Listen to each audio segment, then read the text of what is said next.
Hello and welcome back to the Final Lap podcast. My name is Josh. I'm joined as always by Sam. We actually got to watch the race together this weekend, Sam. But how did you enjoy the race this weekend, and how was your weekend overall? It was great. I had a great time watching with you. I think certainly this was one where it was, took a while to get going. An entertaining first lap, coming off the start there. And then, it wasn't always the most entertaining race in the middle, but we got a pretty great last 10 laps. So, can't complain too much.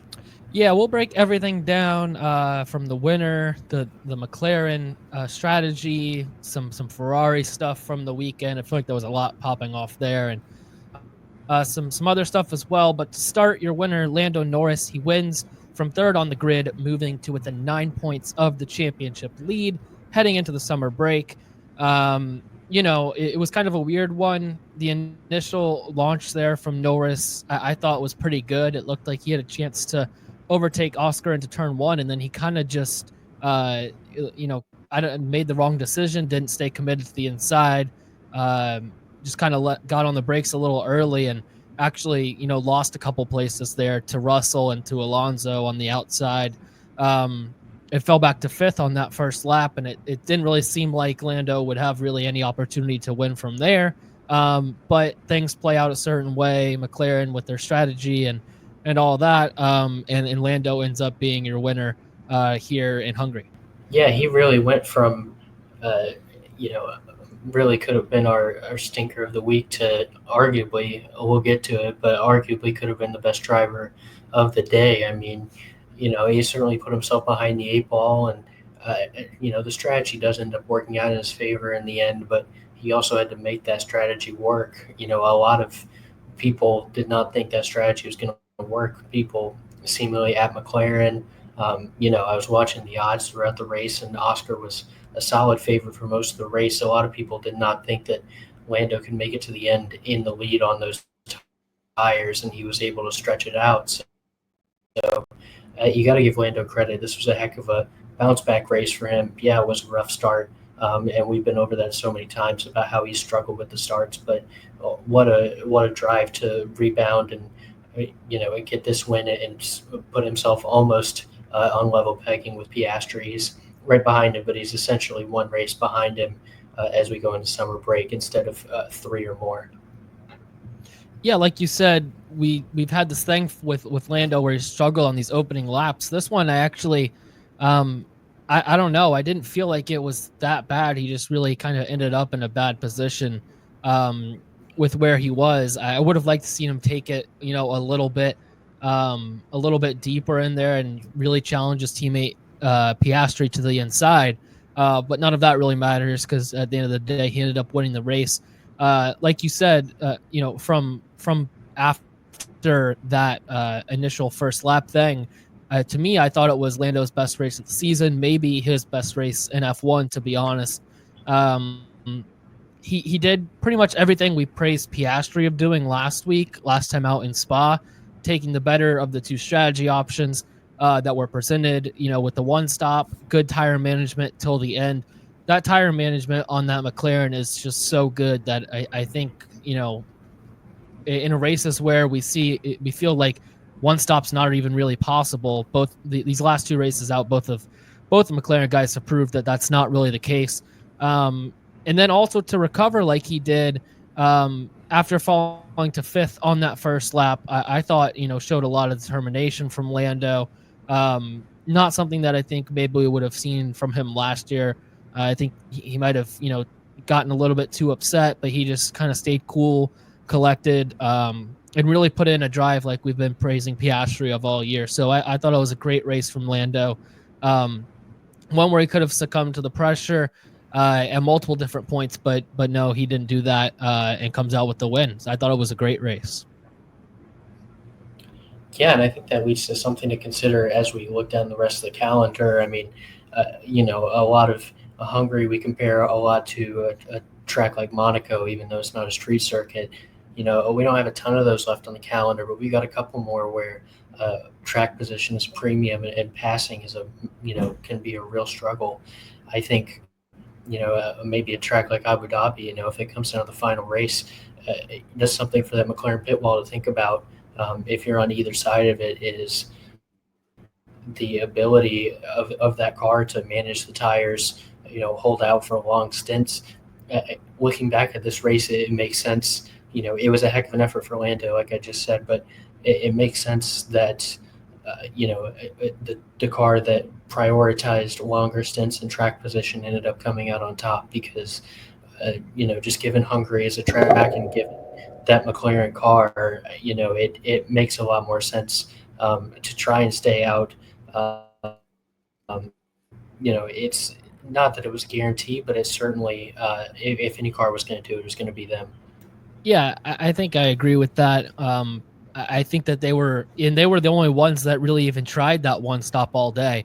I think that they kind of were the only car that had that ability to pull that off and to make it work. So it kind of just played into having multiple strategy options, and we'll get into that later of how exactly that played out for both the McLaren drivers. But we look at it after his kind of moment in Canada where he hits rock bottom, Lando, in a sense.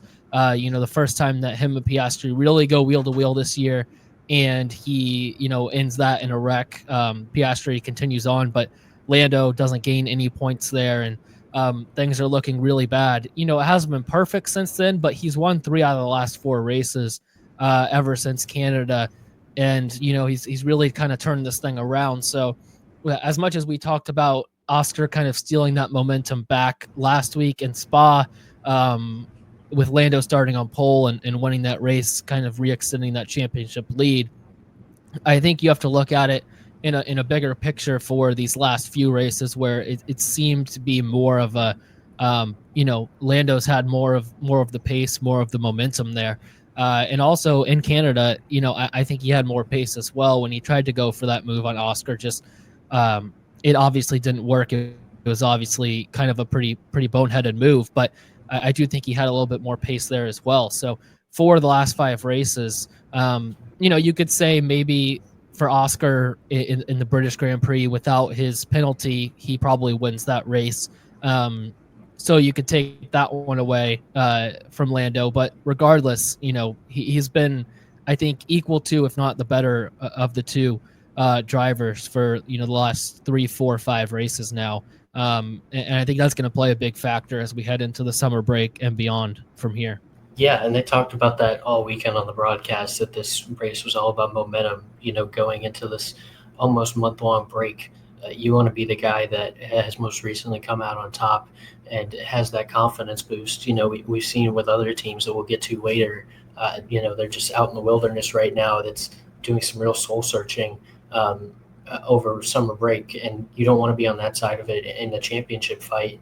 I know it's a little different to the 2 McLarens right now, but you don't want to be on that soul searching side where you're sitting there for 3-4 weeks, doubting yourself, wondering if you can do it. I think both these guys right now have a boatload of confidence. I'm sure Oscar's frustrated at the moment after Lando winning 3-4 and coming so close in this one, but I think he's still confident, and I think Lando has every right to be confident as well, being the guy with the momentum now in this championship. So I think we're in for a really great fight here. And, I know we've said this earlier in the season, but we keep thinking this thing's going to go right down to the wire because I think neither of these guys we've talked about guys having the advantage or upper hand throughout the year, but neither of these guys have fully shut the door, pulled away in any regards in this championship. Yeah, I agree. This thing, it has all the makings of something that is going to go right down to the wire here. I think that they're very equally matched drivers in the best car on the grid by far. So to me, the points spread there is just, the margins are so thin. And if you look at, qualifying between these two guys, there's been moments where it's been, 2 tenths, 3 tenths, 4 tenths between, but a lot of the time, these laps are coming down to within hundredths of a second. So it's just really, really minimal stuff, like they had this weekend with the wind change for McLaren in qualifying there that cost them both those guys pole, at least in their minds, looking at their data and stuff at McLaren.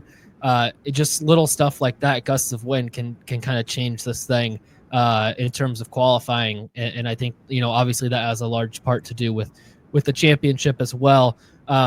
In this generation of car, just with how hard it is to pass. So yeah, there's a lot in this thing. The margins are really thin, like you said. I think that there's no doubt this thing goes down to the end here. And going back to the strategy decisions for McLaren here, was that strategy call? I've seen a lot of people say that it was kind of unfair to Oscar. Oscar should be pretty upset with what's going on here at the Hungarian Grand Prix, losing out on this win. McLaren kind of gave it away, but at least gave it to Lando. That's what a lot of people are saying. Was the strategy call for Oscar to 2-stop and Lando to 1-stop fair to Oscar, or was it a call favoring Lando?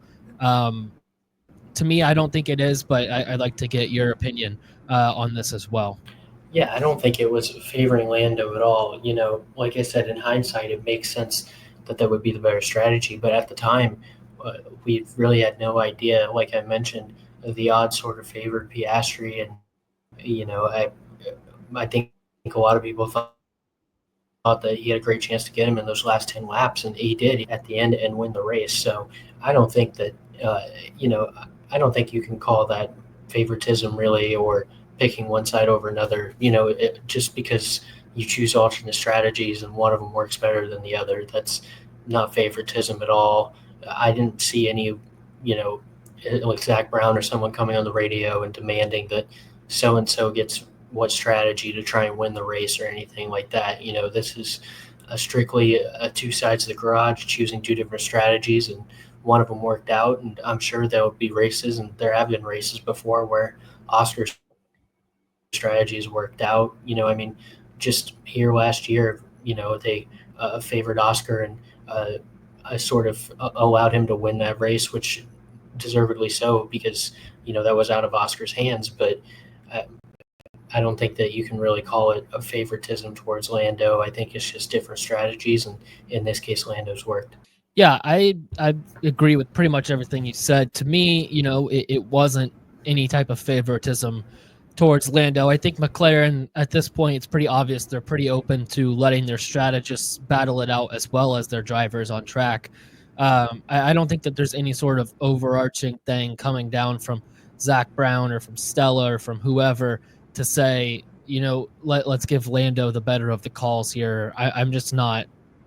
I don't really subscribe to that idea. I don't see that happening. It's in this race in particular, you look at it, it's at a point in the race where Leclerc, everyone thought had the pace to win at that point. I mean, he was, he had a steady gap over Oscar. He looked very good on race pace throughout that whole first half of the race.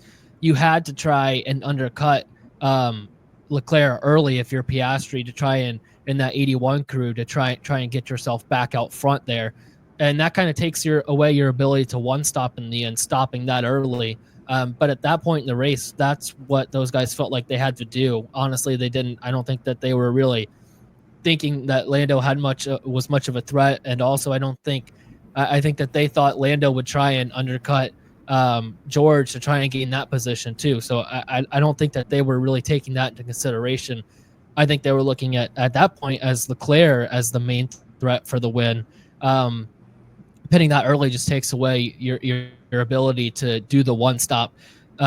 Whereas like for Lando back and forth, his option and his for the the four side of the garage was to come out like 6 seconds behind Russell, because Russell ultimately pitted before Norris on equal tires, and try to stretch it out, or to try and stretch it out for as long as he can, and see what happens. Maybe make that one stop work.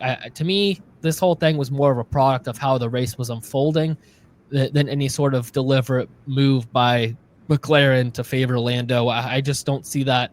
I haven't seen that in this championship. And a lot of it to me comes back to what we saw last year, because I do think Lando probably got the favorable call the majority of the time last year, but it was much different circumstances last year, where halfway through the season, Lando's going to be able to fight for the championship. Oscar, not so much last year. So obviously you're going to give your guy, who has a chance, the best strategy to win. So it's completely different situations this year, and in this race in particular, I just didn't see any type of favoritism, from the McLaren, from the higher ups and from the pit wall, I guess. No, and I think that's a great point. Is watching it live, it certainly felt more like an audible than a pre-planned decision, even to move Lando to one stop. It seemed like earlier in the race they were talking about going with the two stop, and then they were talking about extending him a little longer, but still going with the two stop, and then that evolved into the one stop because you reached a point where, yeah, like you mentioned, you were going to be behind guys like Russell and Leclerc and have to fight back. And instead, they sort of just went, you know what, let's stick it out. Let's see if we can, use this track position and hold on. And they did. So, yeah, I think that, all those things really refute any point of Norris favoritism here. I think it's just these two guys, both going for a world championship. And, sometimes you have to make these moves on the fly. You have to make these changes, and I don't see either one. I don't think, no matter how this played out, I don't see any favoritism here either way.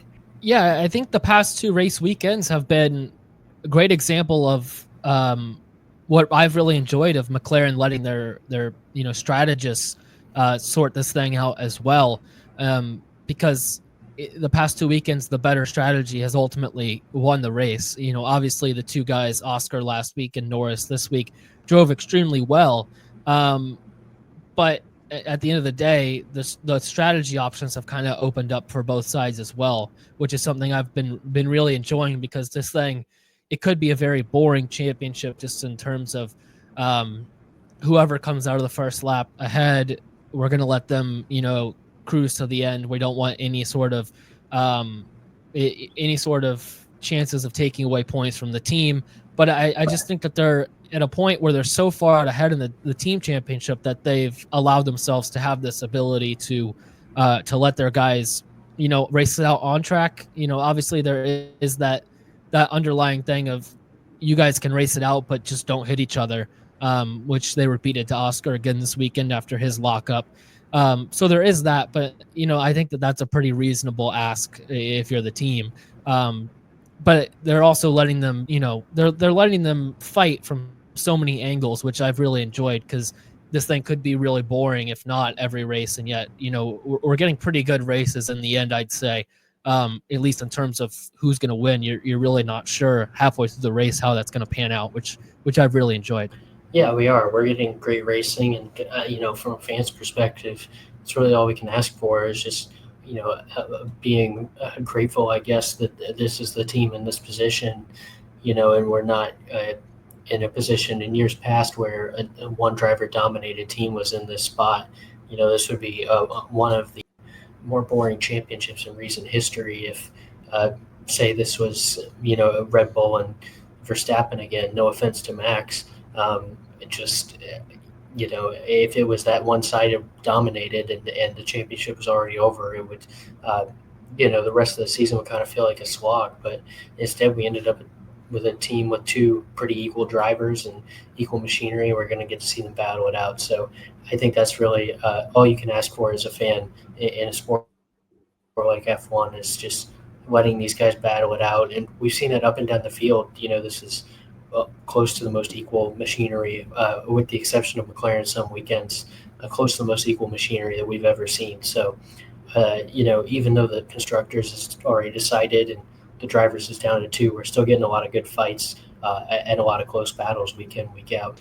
Yeah, I'm right there with you. Let's move to one of the other main kind of storylines coming out of the race. Charles Leclerc, I feel like he had a very eventful weekend, a very eventful race. He get pole position on Saturday, just out of nowhere, surprised surprised everyone, really. And he's able to, we talked before the race. I said, how long do you think Charles is able to hold on to this lead?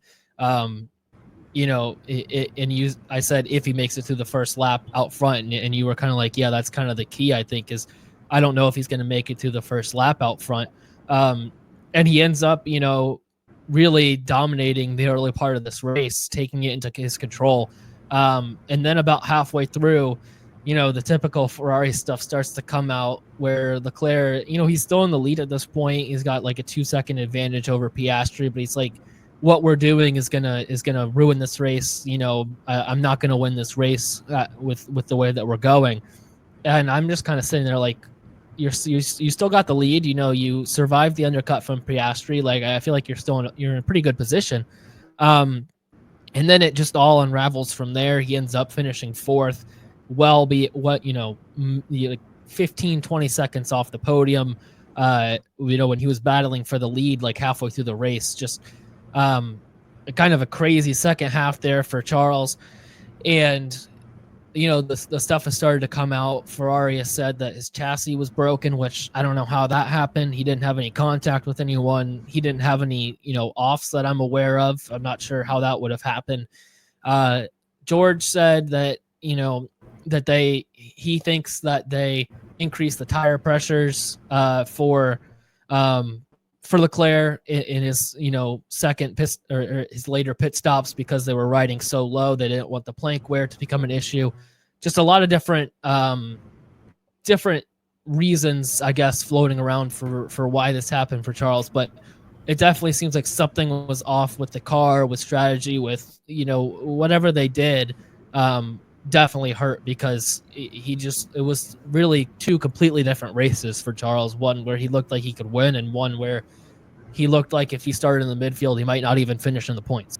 Yeah, I remember you saying you were really interested to see what Leclerc's lap times came in those last 10 or 15 laps, and he was just a mile slower than anybody else at that point in the race. But he really had a chance to win this one. That's the frustrating part is, he was kind of cruising at those first 20, 30 laps. He really set the standard out there in front. I had no issues. I thought that, it passed him, but that wasn't the case. He held a solid lead, kept Oscar out of DRS for most of that time, and then, a tough break there for Leclerc. Driving certainly deserved better than fourth with, being in a Ferrari and the way he drove. He deserved a top two finish here, or at the very least a podium. And, to be more than 20 seconds off the podium after that and 40 seconds off the lead is just a massive, massive disappointment. Yeah, you have to feel bad for Charles, because this race really felt like it seemed like he was finally happy for like the first time this season, and things were kind of going in the right direction. And you really felt like he had a chance to win this race. Obviously overtaking was hard out there. I thought that they were doing a good job managing the race. He was doing a good job out front, holding that gap to Oscar. They really did seem like they had the race pace. And then it just falls off the edge of a cliff. I'd really like to know what happened there. If it was a chassis issue, if it was something with the tire pressures, if the car just didn't like, the different compound that they put on. I'm not sure exactly what happened. I'd really like some answers on that, because he really did look like a different guy that second half. I don't even know if it was him. I just think the car was, it went from pole sitting and leading over the two fastest cars on the grid to a tractor in the second half of the race for who knows what reason. I'd like to figure out why that was. And I hope Ferrari does as well, and they don't do whatever they did, during that race in the future again, because, for once, Charles and that, Ferrari team looked like there was a little momentum there. They're not going to come back in the constructors. No one's coming back in the drivers championship, but hey, maybe you come out of the season with a few wins and a little bit of positive momentum heading into next season. So yeah, it's a shame how this race turned out. Hopefully they've analyzed it, they've learned from it, and don't do typical Ferrari things again in the future, like whatever we saw here.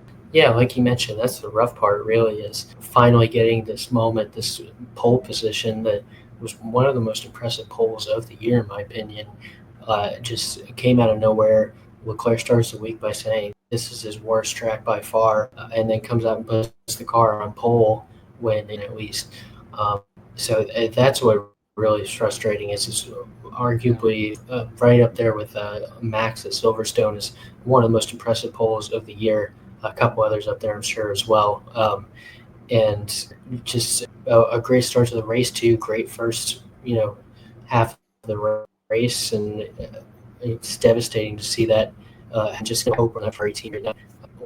A lot of weeks they don't have the pace, and then when they do have the pace, something gears now. And hopefully, Fred can get it fixed. I know he just got a big vote of confidence with the contract extension, so we'll see how that goes. But I'd love to see a couple positive moments for them before the end of this year because it ends up being bad somehow. So yeah, just hope we could see a little bit more from them before the end of the year. Yeah, it's another guy who might be looking for some positive moments moving forward is Lewis Hamilton.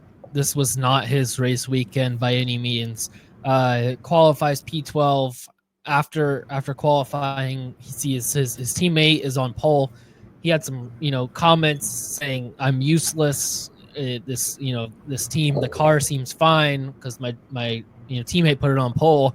Maybe they just need a different driver," which I think is a crazy thing to say as a 7-time world champion. One of the greatest of all time. Obviously, every car is going to be different. He's obviously not been perfect with this car as of yet, but I'm not willing to say that this is a Hamilton problem by any means. Just really kind of bizarre comments there from Hamilton. You really hope that this thing turns around for him. Even if you're not a Hamilton fan, I think seeing Hamilton battling for wins, maybe even a championship in a Ferrari, would just be huge for the sport, huge for the history of the sport. It would add to his legacy. It would add like another factor to every race.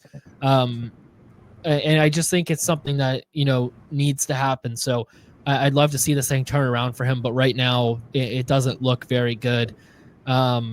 And yeah, all you can do is hope that something changes here and something clicks with the car, or he just finds out something that is going to make a difference for him moving forward, or next year he feels better with the new rules package compared to what we have now. Yeah, it just really seems like this year has been a massive punch in the gut for Lewis because he's had those rough last couple of years at Mercedes, and there were some real low moments. I mean, I remember towards the end of last year in Qatar, he was having a rough race and was ready to just retire the car, ready to just walk off the track. And it seems like he has these moments every now and then.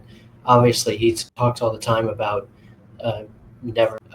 He reaches his breaking point, and this was one of those weekends where you don't make a comment like that unless you're at your breaking point, no matter who you are. So I think that's pretty much. I think that's pretty much it. Like it's hopefully he can rebound from here because man, it'd be really tough after all the hype over winter and what we expected out of this tandem to not see anything come to fruition.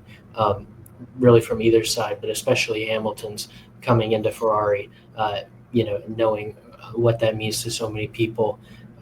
You'd love to see him get something done in that car, but it's just not. Feels like really all throughout his career, but especially the past few years, the lows are very low with Lewis. He's getting very, very down. And the highs are extremely high. Remember his win at the British Grand Prix last year. I mean, there's just been some really good moments still, but some moments where he seems completely lost and just searching for answers. And hopefully that turns around because like we were talking about with Leclerc too. I just think both of these guys, obviously we know the talent Lewis has, and I think everyone knows the talent Leclerc has, but these two guys in a competent Ferrari where they're battling for race wins consistently, they're getting strategy right a lot. Like I would love to see that because I think it would be incredible and it would challenge all the other teams. The lead that McLaren has, what Red Bull has done the past few years. I feel like Mercedes is on a good trajectory again. I just think that would be a real challenge for the rest of the field if both these guys could, get in a car in a place that seems comfortable for them. Moving to another team on the grid, Red Bull right now, they had a good weekend last weekend, their first weekend without Horner as team principal. This weekend just kind of seemed like they were in no man's land. I don't think these slower speed circuits with the high downforce is really great for them. Obviously, it seems like Max has kind of struggled at Monaco the past couple years. And here as well, it's a similar setup to Monaco. What these cars are running. Max finishing the race in P9, and Yuki, not really near the points as well. So just kind of a tough weekend for him, for Max and for the Red Bull team. Just feeling like they're not really near anything right now.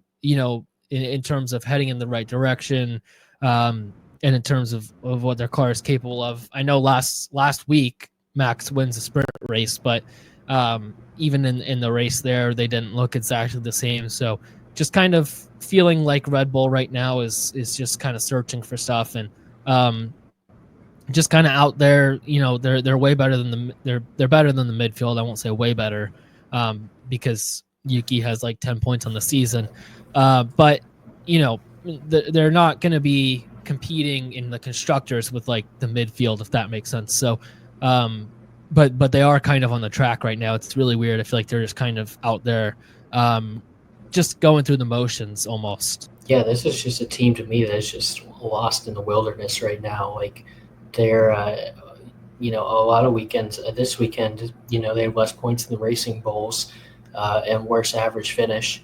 And there's been a lot of weekends where Racing Bulls are hanging around with them, and other teams as well that are, we had drivers from Aston Martin and Sauber and Racing Bulls finish ahead of Max this weekend. And we all know what Max is capable of. So that just speaks to where this team is at right now with the car and with this overhaul in leadership. I just, they I see them in that light at the moment. They're just sort of with those top guys, and then second seat, no matter who's in it, it's not really a shot at Yuki. It could be anybody in there from the last 5 years, just getting nothing from it. They've got a car for both guys. Max is struggling to put on the podium or even top 5. There's a lot deeper issues than just the second driver at hand. Yeah, I'd like to. It's crazy if you go back to 2023, the beginning of that year, Red Bull by far and away the best car. Max obviously having a record-breaking year, and then you go, 2 seasons later, and now Red Bull look completely lost. And McLaren have turned things around from in 2023. Those first couple races, they looked just completely off, and now they're kind of taken that Red Bull position.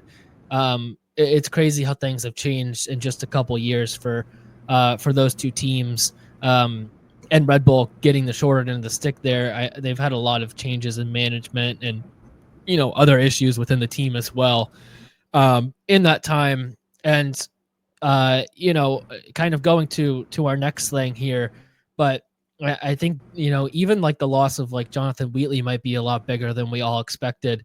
What he's doing now at Sauber has been incredible. And if you look at, I wonder, in like the past 5 races, I feel like for overall points, Sauber and Red Bull have to be pretty close. It's just in terms of Constructors Championship points.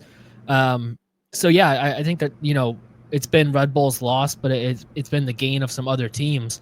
What we've seen here, and that's also continued to this week with Bortoleto and what he did. Yes, Sauber look really fantastic right now, at least certainly by their standards. A third and a sixth within the last month or so here. Incredibly impressive. Usually It's a really bad team this year, and we weren't going to get to see any of what he could be. And now we're getting to see him sort of blossom into a young star. I think this is a guy that's going to be up for top seeds here in the next year, couple of years, or maybe because I think he's got a really bright future ahead of him, and I'm glad we're getting to see it sooner than I expected. Yeah, with Bortoleto, the transformation's been insane. I know the car has gotten better, these last 5 or 6 races, but the beginning of the year, I wasn't really expecting to see much from Hülkenberg or Bortoleto, but especially Bortoleto just coming into a team that we all had really low expectations for as a rookie. I thought it might be a tough go for him this season. And I wasn't going to put anything against him for that because the position just seemed really difficult. I was really kind of waiting for next year to see what we had in Bortoleto. I thought maybe there'd be a flash or two, maybe Q3 performance or showing here or there for Bortoleto, but no, I mean, at this point, P6 finished this week. It scores in 3 of the last 4 races. A lot of the talk I feel like has gone on to Hülkenberg with this Sauber thing because he had that podium and how much that meant for him, how historic it was, and then also just he's been the higher finisher so far. But Bortoleto, what he's been doing, he's been really sneaky these last few races. Great results, holding off, able to beat out the Red Bull of Max this week. Held off, was fighting right there with Alonso all day for P5.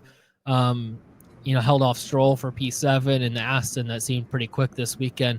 Just, really, really good race from Bortoleto. And I love what we're seeing, out of him, this past few weeks, these past few races.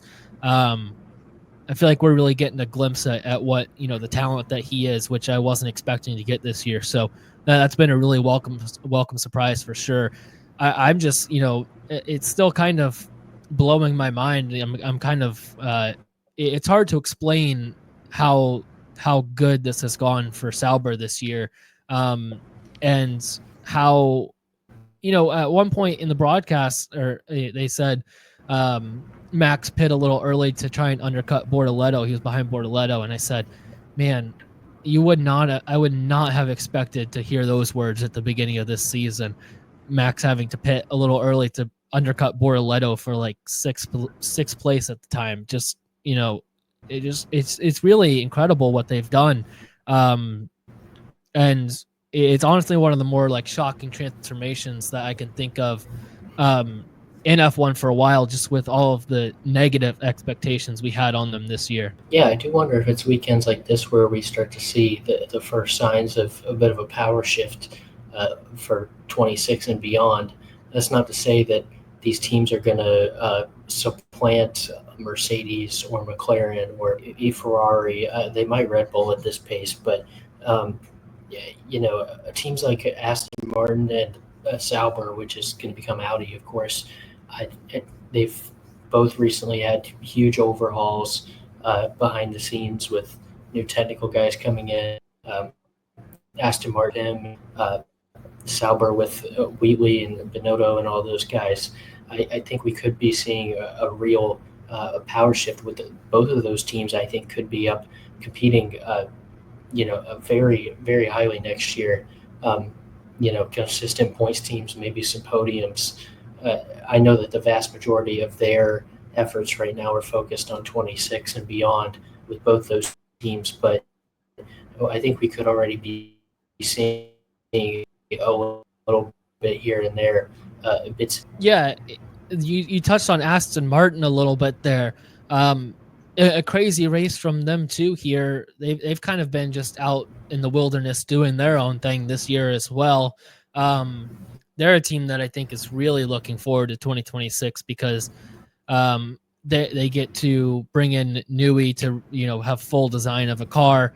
I think he's having a little bit of input this year, but he's not able to make the changes that are really necessary to bring that car to where they want it to be. They have all the money in the world to spend with Lawrence, but this weekend just kind of come out of nowhere. Alonso P5, Stroll P7 finish.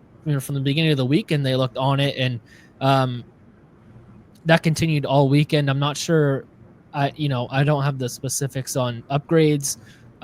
Maybe it was just a track specific thing, but really good weekend from Aston, and also a weekend where Alonso sits out of FP1 because his back is bothering him, and then comes out, finishes P5. Maybe he just needs to, at his age, just take a little bit of a breather at the beginning of the weekend. He knows these tracks. I don't think he has to learn anything new. The old vet, I'm sure he's got everything figured out there. So maybe he just needs to chill on Friday and then come out on Saturday and put it in P5 on Sunday as well. Maybe that's the path forward for Alonso at his old age now. Yeah, I know. It's old man Alonso with the back problems. Maybe you're right. Maybe he should just show up in qualifying. Maybe he doesn't even need to practice at all. Just throw him out there and see how he does. But I think I'm fascinated by these upgrades because they brought him for Spa as well. Looked like a tractor out there. I'm wondering, these may be just very specific.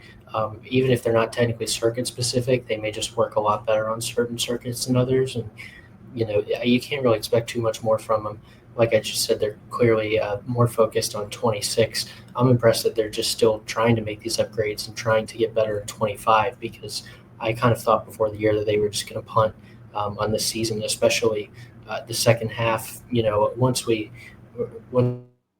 you get through those first few races and realize you don't have much, I thought that this was going to be a bit of a disaster year for them. But no, they've managed to put in a couple upgrades, and who knows? I mean, they could come out if Spa was, but also next circuit, Zandvoort certainly could be a positive weekend for them. It's not exact 1-to-1 to Hungary, but it's also a shorter circuit, not a lot of long straights, etc. So I'm rest of the year. Even though he's not going to be number one on my personal podium, a spoiler, I did try to vote Alonso driver of the day when I was sitting next to you, just because I get so excited seeing him up there, fighting for top spots. So I'm hoping to see more of that the rest of this year. Yeah, you almost missed Piastri just wiping out Norris in turn one with that lockup, trying to vote for Alonso for driver of the day. That was pretty funny. Priorities. You got to get Alonso that driver of the day. Let's move to those personal podiums now, actually. In my first spot, I had Bortoleto. I just think his highest finish in F1 to this point, a P6, in that Sauber. I know that they had a podium in it in one race, but that was a wet race. That was a very interesting race. Not to take anything away from Hülkenberg, but I do think this P6 finish here was very impressive from Bortoleto. Like I said, he was battling with Alonso, with Stroll, with Verstappen. A lot of very experienced guys all day. So I thought it was an incredible race from Bortoleto, and I think deserving of P1 on my personal podium. In second, I had Lando Norris. We touched on him a lot. Really solid race, very good tire management in the first and second stint there to make both those things last as long as he did, and to make that one stop work when nobody else tried it. I think they tried it more out of necessity than anything else, but he was able to make it work when no one else even thought to. So a good race from Lando, and the championship implications there I think are the bigger part. And then in third, a guy we haven't talked about yet, but Liam Lawson, 2 straight P8 finishes. He also had a P6, in the last 4 or 5 races as well. Really just feel like he's kind of starting to regain his momentum that, I know he said it didn't affect him like mentally when the whole Red Bull thing happened, but you feel like it has to a little bit. And now he's, closing in on Hadjar. I think he's only 2 points off Hadjar in the championship, drivers championship, which I know Hadjar's a rookie. Lawson, he doesn't have a ton of experience, but he has more experience, so you'd expect him to be ahead at this point. But also crazy to say, but he was in the Red Bull the first two races when I felt like he would have been scoring points more easily in the Racing Bulls for those first two races. So those are two opportunities as well, where he wasn't, really able to score points as easily as he could have. So I just think things are really turning around for Liam. He's looked really good, really, really steady, really consistent. And I feel like we're getting that old Liam back, which I'm really excited for because I really, I know I've said it before, but he's the guy that I really do enjoy racing just with his attitude. I know it can rub people the wrong way, but I enjoy it, and I think it adds another layer to guys on the grid for how he approaches a race weekend. So that's my personal podium. There were a lot of other ways you could have gone with it here as well, but those are the three that I went. Yeah, no, I don't have Lawson on mine, but I think he's certainly valid to be up there. And I think, I talked a little bit about him after Spa. I believe just the turnaround that he's had in this season is incredibly impressive. And he went from a guy that looked like he had no F1 future to now looking like it's, I don't want to say locked, but pretty sure he's going to be back next year in a V carb is huge. So great weekend from him. Course number one, just given the championship implications, really, I think is what put it over the line for me. I think, if this was just another race, I might have gone with Gabby in first because he ran an incredible race, putting that Sauber up there in sixth. It's best performance of his career so far. But for me, just given, after that first lap, Lando was in fourth. Oscar was in second, but we all thought that he was probably going to end up with the race win. And, Lando was going to be really not out of it, certainly a lot of races to go, but would have been a little behind the eight ball here going into summer break. And he rebounded so well from that poor start, ending up. So that's why I have Lando up top. And Bortoleto in second, like I just mentioned, incredible race from him. Looking forward to seeing many more. I know there will be many more down the line. And then my third guy, the back issues early in the week and the poor performance of the Aston so far. I know it was a much faster car this weekend, but still felt like he maximized everything he could. I mean, P5, he wasn't getting ahead of any of those four cars ahead of him. So, he really did everything he could. And just because we didn't mention these guys real quick, honorable race would have maybe been on top step of our podiums if the car hadn't failed him. So got to give him a little shout out. And then, it was just a classic George Russell, classic. The meme does nothing. Shout that out as well.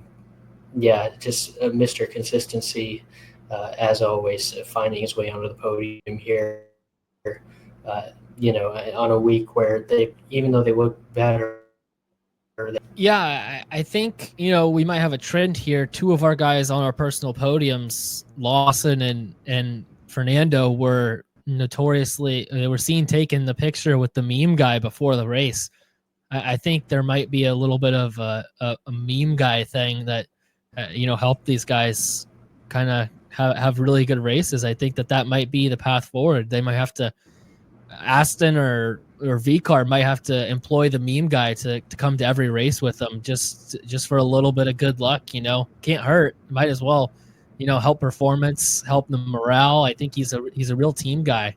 I love the addition of the meme guy for one of these two squads. Yeah, I mean, they've got nothing to lose at this point. I think, the only other guy I saw with him was Hadjar. If Hadjar had stuck up from 11th to 10th and ended up in the points, I think that might have been happening. I still think they should do it anyways. Why not? Yeah, he's a team. He's a locker room guy. He's good for morale. Maybe you could get him some mechanic position, get him out there changing tires. I think it'd be great. We'll move to stinker of the week now, where I kind of been. There's multiple times I could have brought them up today, but I stinker of the week. I got to go with my boys Alpine. I got to do it to them. I know it seems like I hate Alpine. That's not the case. I do want Alpine to be good. That's why I'm so hard on them. They, P18, P19 finishes, still no real path forward right now. They're 15 points back of Haas, sitting last in the Constructors' Championship at the break. Gasly is all 20 points that they have this year. Somehow out of thin air. I don't know how Gasly's able to do that in this tractor. So, all they really have is Gasly. Colapinto, it's been hard for him in this car. Duhan, it was hard for him. And, every week we have to go over this driver situation thing again because they won't commit to a driver. We thought maybe, where Colapinto outqualified Gasly, I thought maybe, he'll be safe through the summer break. He did finish ahead of Gasly, but he finished in 18th, so I'm not sure how much that's going to help his chances. I hate to do it to Alpine, but we got to keep keep them held against the fire here, and we gotta keep them. We gotta make sure that they know we're watching, because we will continue to monitor this situation, and we won't let Alpine slide like this. You mentioned earlier what we've seen from some of these teams, from like Sauber, from Aston at certain points, and I'll even add Williams to that list. Some of these lower teams where there's a little bit of a shift, and you're starting to see really good performances out of these teams. I think Alpine's like the perfect candidate for having that happen. And yet, it seems like they continue to go in the opposite direction instead of the right one. So I know it's a little bit of a long-winded stinker of the week, but Alpine once again have continued to produce stinkers, so they're gonna have to keep going in stinker of the week. Yeah, I was excited when I looked at the sheet and saw that you had Alpine here, because I knew that a rant was incoming. I think really this just makes me feel bad for Pierre Gasly. I know that I think better for him. I want to see him in a top team soon, or at least a more competitive midfield team like a Williams has been for most of this year. To be fair, they also did not have their best race this weekend, but I'm not going to go with either of those. I'm going to go with Ferrari here. Just the whole, team, drivers, everything. That's unfair to Leclerc, I guess, because like we just said, he pretty much did everything. But the Hamilton side, Hamilton self-admittedly letting them down from a driver, from a car perspective. This is just really an all-time soul-crushing weekend for one team, and to go for arguably championship favorites, pretty much 50-50 with McLaren, to this weekend where just both drivers are, leave the track pretty much with their souls crushed. I think, I don't want to say it's as bad as it gets, but this is a really an all-time rough weekend to be a Ferrari fan. So that's why I've got them in this spot, even though if teams like Ferrari or teams like Alpine and Williams were further down the docket this weekend. Just it really felt like it couldn't have gone any worse from Ferrari. Yeah, I gotta agree with you there. A weekend that from Lewis's comments for the race kind of going sour for Charles. Not sure I've seen a more just like gut-wrenching weekend from a team in a while, at least for a team that they're not. It's not like they've lost out on a constructors or drivers from this weekend. Just pretty bleak looking there. But yeah, that's I think everything from this week. We are going on the summer break now. We might do a pod over the summer break, just a little mid-season recap, or maybe something else fun. Not sure about that yet. But after that, like you said, the next race is in the Netherlands in late August, the last weekend of August. And yeah, the championship will be on full swing from there, a sprint to the finish, and it should be really exciting.